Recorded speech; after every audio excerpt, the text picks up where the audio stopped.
प्रधानमंत्री आवास योजनेच्या संदर्भातला विषय देखील या ठिकाणी मांडण्यात आला आणि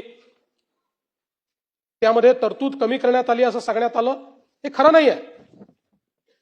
प्रधानमंत्री आवास योजनेमध्ये आपली जी तरतूद आहे ती तरतूद आपण वाढवलेली आहे आणि एकूण आपण जर विचार केला तर 14,300 कोटी रुपयाची तरतूद आपण केलेली आहे प्रधानमंत्री आवास योजनेमध्ये.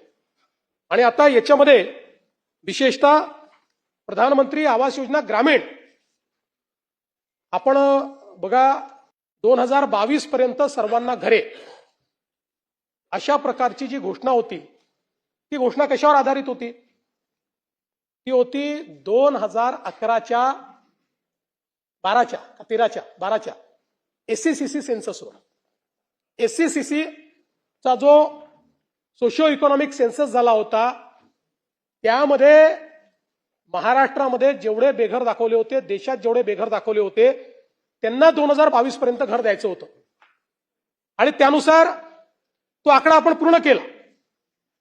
पण नंतर असं लक्षात आलं की हा सेन्ससच बोगस होता, हा योग्य झाला नव्हता एससीसीसीचा. आणि म्हणून मला आठवतं की त्या काळामध्ये मी स्वतः महाराष्ट्राचं रिप्रेझेंटेशन देऊन आवास प्लस पोर्टल उघडायला लावलं आणि पुनश्च सर्वेक्षण करायला लावलं आणि 2018 साली ते सर्वेक्षण पूर्ण झालं आणि त्या सर्वेक्षणामध्ये 30 लाख अजून महाराष्ट्रामध्ये लोक निघाले की ज्यांना घरं नव्हती किंवा ज्यांनी रजिस्टर केलं त्याच्यामध्ये. आणि मग केंद्र सरकारला आपण ही विनंती केली मागच्या वर्षी आणि मला सांगताना आनंद वाटतो एका वर्षात केंद्र सरकारने महाराष्ट्राला 30 लाख घरं मंजूर केली. आणि एवढंच नाही तर आम्ही सांगितलं की हा आकडा 19चा आहे, कदाचित याच्यात 4-5-10 लाख रुपये अजून वाचले असतील. पुन्हा पोर्टल उघडलं आणि पुन्हा नव्याने रजिस्ट्रेशन आपण केलं, ते आता फायनल होत आहे. त्यामुळे ग्रामीण भागामध्ये आणि ग्रामविकास विभागाचं मी अभिनंदन करेन.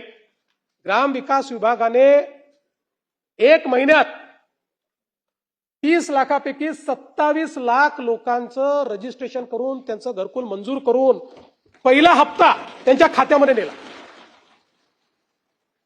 आणि आता जवळपास मला असं वाटतं की त्याच्यामध्ये 25.6 लाख लाभार्थ्यांचा पहिला हप्ता झालाय. त्यांनी पहिल्या हप्त्याचं काम चालू आहे. त्यातले 15 लाख लाभार्थी असे आहेत की जे आता दुसऱ्या हप्त्याला पोहोचले आहेत आणि 4 लाख घरकुलं पूर्ण झाली आहे. हे रेकॉर्ड स्पीडमध्ये हे काम आपण या ठिकाणी करतो आहोत.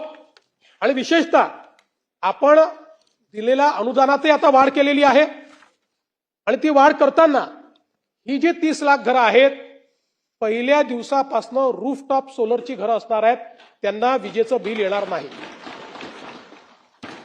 यासोबत आपण अतिक्रमितांचे जे काही पट्टे आहेत ते पट्टे त्या ठिकाणी नियमित करायचे, अशा अनेक त्या ठिकाणी योजना घोषित केलेल्या आहेत.